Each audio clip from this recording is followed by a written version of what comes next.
getting those muscles nice and strong. Yeah, this morning I did a lot of workouts.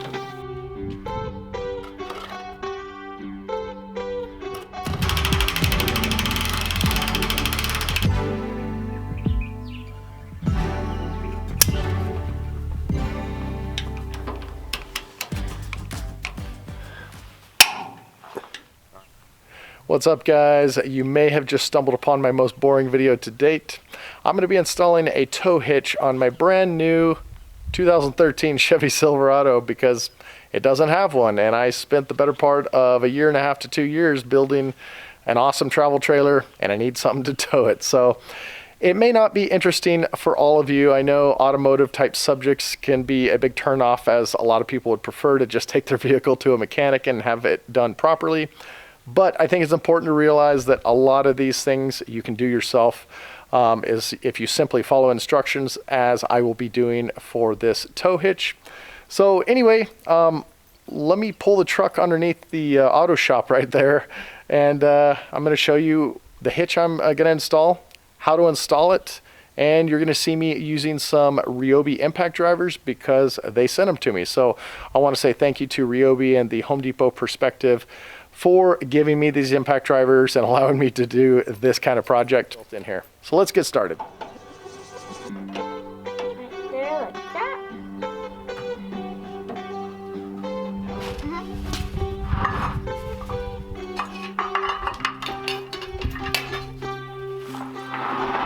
Dad just was attached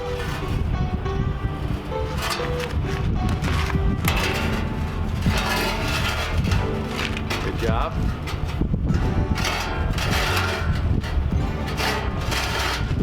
Now is it lined up? Yep.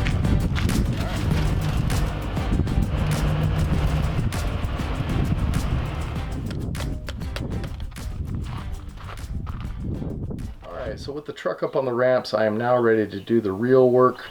Here is the hitch receiver I'm going to be installing.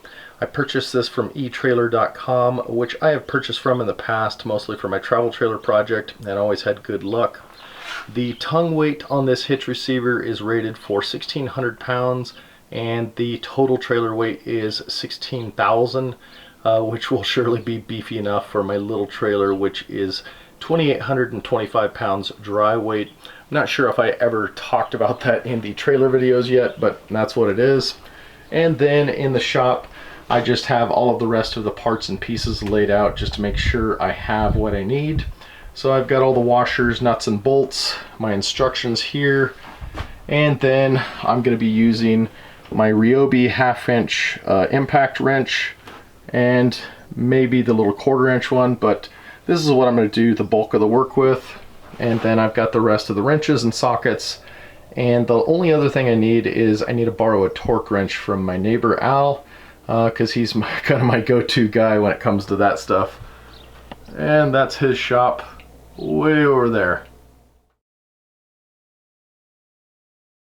I am normally not much of an instructions guy. I like to just figure it out on my own. But when it comes to something like this, it's going to be on the road. I am going to follow these instructions to a T. So the first step was to lower the spare tire, which you saw my daughter already helped me with. And the next two things will be removing some bolts off the frame and a bolt holding the heat shield on. So I'll do those now.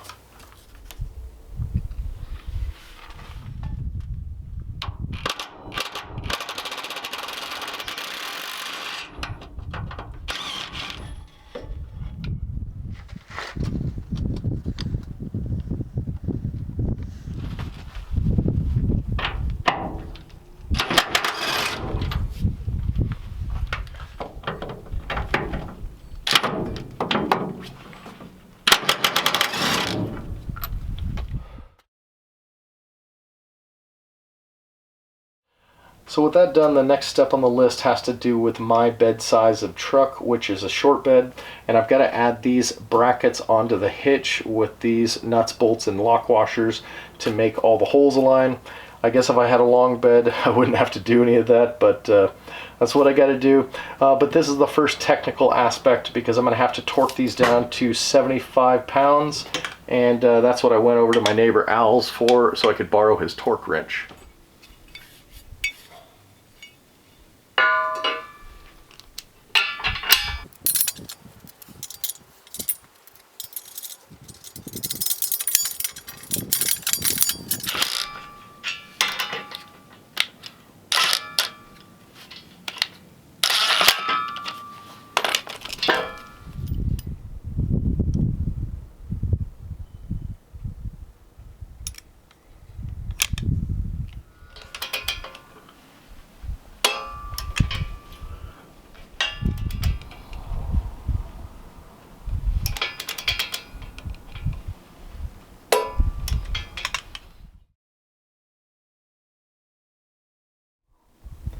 the brackets are on and everything is torqued to the proper poundage. Now I just need to figure out how to get this underneath there and be able to lift it up in place and hold it long enough to bolt it. And while doing that, I'm also going to have to use these little metal spacers to fill that gap right there. This also comes with the kit. So obviously a bolt will go through there and a bolt will go through there.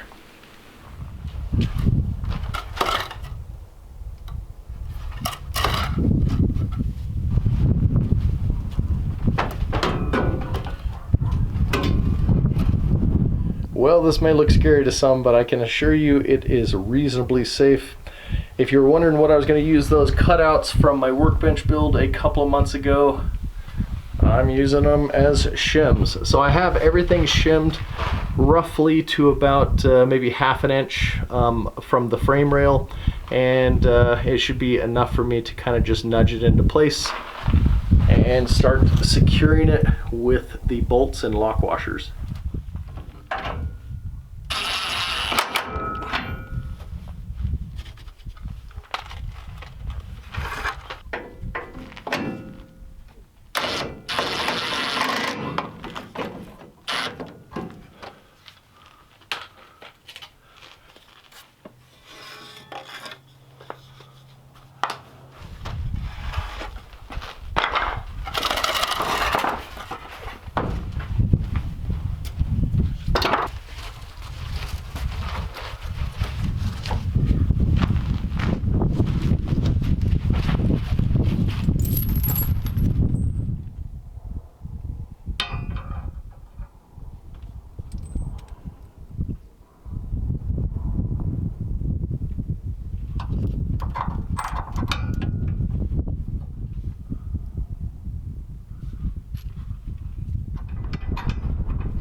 So I did that all on the slow RPM setting so I could really just fine tune it in there, and then I'll finish it off with the torque.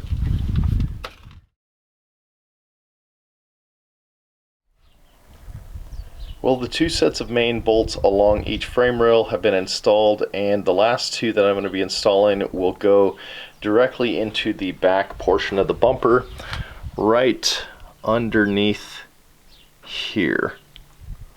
Right about there where my finger's pointing. And then once I get these bolts installed, I will torque everything down with a torque wrench.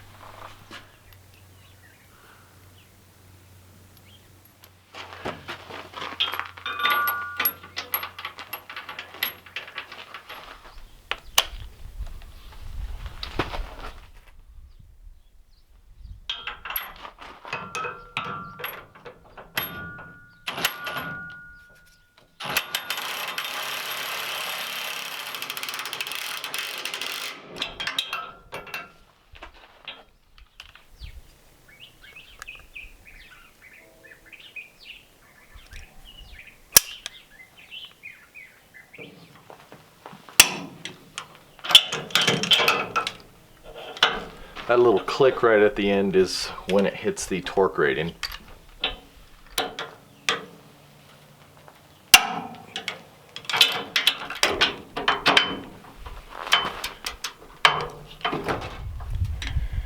And on this one, I am walking up the torques, so I'm starting out with like 85 pounds, then I'll go up to 100, and then I'll finish off with 110 for these bolts.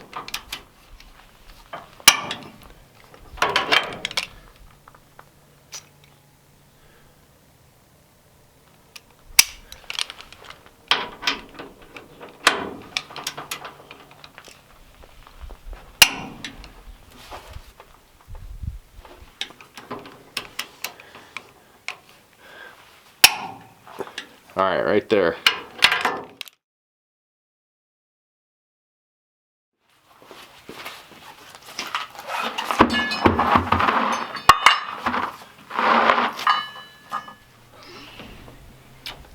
A little bit tougher this way, huh? Good job getting those muscles nice and strong. Yeah, this morning I did a lot of workouts. I know you did. And you didn't even know about it. I lifted 5-pound weights, I did sit-ups, I did. And then once it stops, then we'll stop, okay? Okay. As soon as it stops moving. Okay, stop it right there. Now let's bump it and see if it moves. That's pretty solid. Good job. Oh, you want it higher? Uh-huh. How about higher? Alright guys, that is going to do it for this video. I do realize it probably wasn't the most interesting of topics for the majority of you, but for the small number of you who happen to have a vehicle that is in need of a hitch, I certainly hope it can be helpful.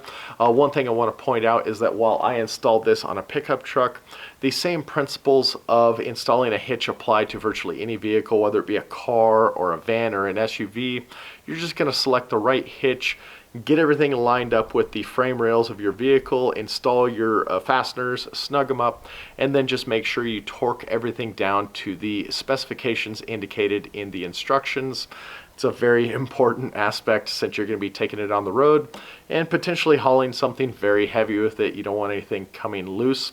As for the impact wrenches you saw me using, I want to say thank you to Ryobi for sending those out to me. You obviously saw me using them in an automotive application, but I do want to make note that those impact wrenches can be used for virtually any sort of assembly of nuts and bolts kind of things, as well as driving lag screws, lag bolts, and maybe fasteners into concrete. So just, you know, kind of make note of that. They are definitely multi-purpose tools. And as for me, I've got to get this thing off the racks because I have a trash trailer that's been overflowing for a few days now, and I need to take it down to the dump before they close. So I will see you guys on the next one. Give me a thumbs up if you like this, and we'll see you next time.